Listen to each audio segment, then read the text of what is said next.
पुष्टमा जन्मेजय की पत्नी थी और राजा परीक्षित जो थे उनके पुत्र थे श्री जन्मेजय सिंह। दोस्तों ये बहुत ही कुशल शासक थे और ये बहुत ही ख्याति थे, पांडवों के वंशज थे। दोस्तों इंद्र ने मृत घोड़े में प्रवेश किया और वह पुष्टमा के साथ संसंग किया। दोस्तों आइए इस जानकारी को पूरी तरीके से जो सच्चाई है उसको जानते हैं। दोस्तों अगर आपको जानकारी अच्छी लगी तो चैनल सब्सक्राइब करिएगा। जन्मेजय अर्जुन के पौत्र थे और अर्जुन इंद्र के पुत्र थे। तो इस प्रकार जो अर्जुन थे वो इंद्र के पुत्र होने की वजह से जो जन्मेजय जी थे वो इंद्र के पर पौत्र थे। दोस्तों इंद्र ने अपनी पुत्र वधू के साथ क्या संसर्ग किया, इस तथ्य को पूरी तरीके से जानते हैं। दोस्तों हरिवंश पुराण के भविष्य पर्व के अनुसार ऐसा माना जाता है कि महाभारत युद्ध में कौरवों के साथ साथ पांडवों का भी वंश नाश हो गया था और पांडवों के वंश में एक आखिरी उम्मीद बची थी, अंतरा के गर्भ में पल रहा जो बच्चा था। लेकिन अंतिम समय में जब महाभारत का युद्ध चल रहा था तो अश्वत्थामा ने ब्रह्मास्त्र का प्रयोग किया और दोस्तों ब्रह्मास्त्र का प्रयोग उसने कर तो दिया लेकिन उसकी रोक नहीं जानता था, इसलिए उसने उसको अंतरा के गर्भ की तरफ मोड़ दिया और अंतरा के गर्भ में पल रहा बच्चे इसकी वजह से मृत्यु हो गई उसकी। दोस्तों पांडव जब ये देखे कि हमें तर्पण करने वाला कोई नहीं बचा है तो वो काफ़ी विचलित हो गए। पांडवों को विचलित देखकर श्री कृष्ण ने अपनी शक्ति से अंतरा के गर्भ को जीवित कर दिया था। दोस्तों जो अंतरा के गर्भ में जीवित बालक था वही आगे चलकर परीक्षित के नाम से विख्यात हुआ। और दोस्तों अर्जुन के साथ सतयुग में कलयुग में कदम रख चुका था। कलयुग में जैसे ही महाभारत खत्म हुआ कलयुग अपना प्रभाव दिखाने लगा था। दोस्तों परीक्षित की मृत्यु हो गई थी तक्षक नाग के डसने के कारण। और दोस्तों जन्मेजय जी जो थे जो परीक्षित के पुत्र थे उन्होंने बहुत कम अवस्था में सिंहासन संभाला और एक बहुत ही कुशल शासक के रूप में वो जाने जाते थे। दोस्तों जन्मेजय जी का जो विवाह हुआ था वो एक काशी के राजा थे श्रवणवर्मा, उनकी पुत्री पुष्टमा से हुआ था। वो दोस्तों पुष्टमा इतनी सुंदर थी कि वो देवलोक गंधर्वलोक तक उसकी ख्याति फैली थी। हर व्यक्ति उसको पाना चाहता था, चाहे वो देवलोक हो यक्ष हो, सभी पाना चाहते थे। दोस्तों जब श्री जन्मेजय जी ने गुरुदेव जी से सलाह ली और कहा कि आप मुझे विस्तार से बताइए मेरे पिता की मृत्यु कैसे हुई थी। दोस्तों फिर गुरुदेव जी ने उनको बताया कि आपके पिता की मृत्यु तक्षक नाग के डसने से हुई थी। दोस्तों ऐसे में क्या हुआ, जन्मेजय जी बदला लेना चाहते थे सभी नागों से और उन्होंने गुरुदेव से सलाह मांगी कि हमें क्या करना चाहिए, कुछ ऐसा उपाय बताइए कि दुनिया के सारे सर्प मर जाएं। गुरुदेव जी ने कहा कि उपाय बहुत सरल है, वेदों में वर्णित है, लेकिन उस यज्ञ को किसी ने किया नहीं है अभी तक और उसको अगर विधि विधान से किया जाए तो दुनिया के जितने नाग हैं जितने सर्प हैं वो आकर के भस्म हो जाएंगे। दोस्तों जन्मेजय जी ने गुरुदेव जी से कहा आप व्यवस्था करिए और मैं ऐसा करना चाहता हूँ और जो कमी हो बताइए, आप यज्ञ की तैयारी करिए। दोस्तों गुरु जी ने यज्ञ की तैयारी की और दुनिया भर से प्रकांड पंडितों को बुलाया गया जो इस यज्ञ की जानकारी रखते थे। और दोस्तों क्या हुआ कि जब यज्ञ शुरू हुआ तो एक एक करके सारे नाग उसमें भस्म होते रहे। दोस्तों कद्रुवंता की कथा में हम आपको विस्तार से बताएंगे कि ये सर्पों का विनाश क्यों हुआ था, किसका श्राप मिला था। ऐसा भी समझ लीजिए कद्र के श्राप के कारण सभी सर्प नष्ट होने लगे।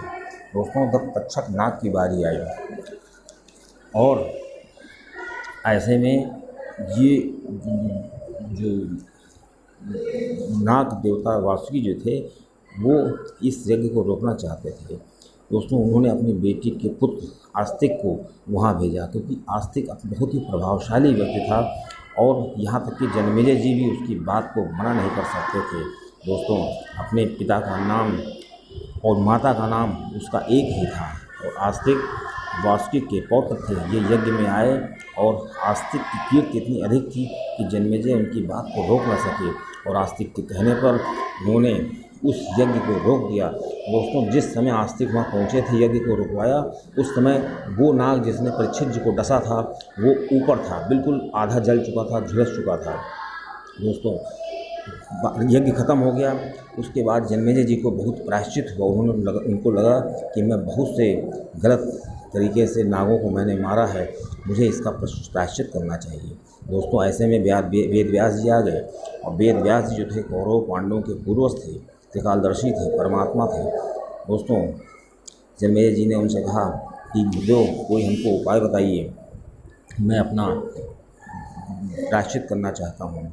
दोस्तों गुरुदेव जी ने कहा युधिष्ठिर द्वारा अगर राजसूय यज्ञ न किया जाता तो इतनी बड़ी महाभारत न होती। वेद व्यास जी ने कहा काल की महिमा बताई और कहा काल को जानना अलग बात है और काल को रोकना अलग बात है। जन्मेजय जी ने कहा मैं कुछ समझा नहीं। तो उन्होंने कहा कि जैसे तुम यज्ञ करने जा रहे हो तो काल क्या चाहता है तुमसे, तुम उस चीज़ को जानो, वो मैं तुमको बताता हूँ। लेकिन अगर तुम काल को जान भी गए और काल चाहता क्या है ये तुम जानो कि वो चाहता क्या है और उसकी महिमा क्या है। अगर तुम यज्ञ करोगे तो हो सकता है कोई ऐसा घटना हो जाए जो प्रकृति को मंजूर न हो, इसीलिए वेद व्यास जी चाहते थे ये यज्ञ न हो, लेकिन उन्होंने यज्ञ कर दिया। अश्वमेध यज्ञ की तैयारी कर दी क्योंकि जन्मेजय जी जानते थे कि हम जैसे राजा को यज्ञ करने में क्या बाधा आ सकती थी। उन्होंने वेद व्यास जी की बात को नहीं माना।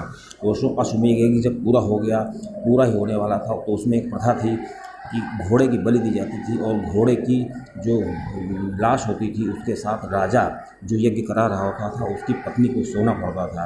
दोस्तों पुष्टिमा बहुत सुंदर थी, वो मृत घोड़े के पास सो गई। दोस्तों इंद्र की नीयत डोल गई और इंद्र जी आए और वो पुष्टिमा के साथ संसर्ग किया। दोस्तों ऐसा माना जाता है हरवंश पुराण के अनुसार, जिसका अनुवाद भी किया है लोगों ने। लेकिन दोस्तों हकीकत ये है कि वहाँ पे जब पुष्टिमा से पूछा जन्मेजय जी ने तो उसने कहा मेरे साथ ऐसा कुछ नहीं हुआ है। लेकिन जो जन्मेजय जी थे वो मानने के लिए तैयार नहीं थे। दोस्तों ऐसे में विश्वावसु ऋषि जी वहाँ आए और उन्होंने सारी हकीकत बताई। कहा कि वहाँ पे संसर्ग हुआ था और उसको इंद्र नहीं किया था और इंद्र जो है घोड़े में, मृत घोड़े में प्रवेश किए थे।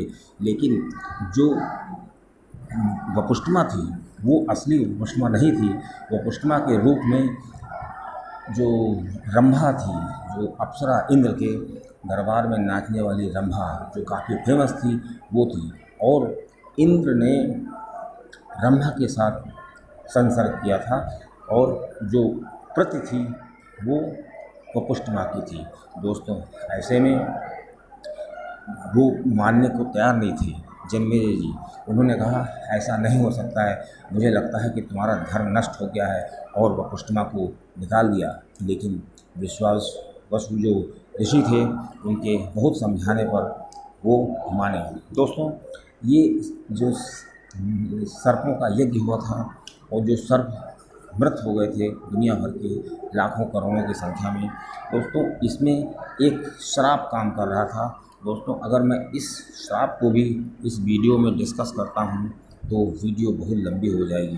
दोस्तों उस श्राप को मैं किसी अगली वीडियो में बताता हूँ कि ऐसा श्राप क्यों हुआ था। लेकिन दोस्तों इस यज्ञ के बाद, इस घटना के बाद जब वपुष्टिमा के ऊपर इंद्र के द्वारा संसर्ग करने का आरोप लगा, उसके बाद जन्मेजय जी ने कहा कि अगर मैं पांडु का वंशज हूँ और प्रजा का अपने ध्यान रखा हो, मेरे अंदर जरा भी शक्ति हो, तो आज के बाद इंद्र को अश्वमेध यज्ञ से दूर किया जाए। और दोस्तों कहते हैं कि उसी तारीख से कलयुग का प्रारंभ हुआ और उसके बाद कभी भी अश्वमेध यज्ञ नहीं हुआ। दोस्तों ऐसा माना जाता है और जन्मेजय जी द्वारा जो यज्ञ किया गया था वो आखिरी यज्ञ था। दोस्तों ये बहुत ही ज्ञानवर्धक बात है कि अश्वमेध यज्ञ जिसकी प्रथा सतयुग, त्रेता युग और द्वापर में प्रचलित थी और वो कैसे समाप्त हो गया। तो दोस्तों इसका श्रेय श्री जन्मेजय जी को जाता है और उन्होंने विश्वावसु ऋषि के समझाने पर मुकुष्मा को माफ़ कर दिया था। दोस्तों चैनल अच्छा लगे तो सब्सक्राइब करिए।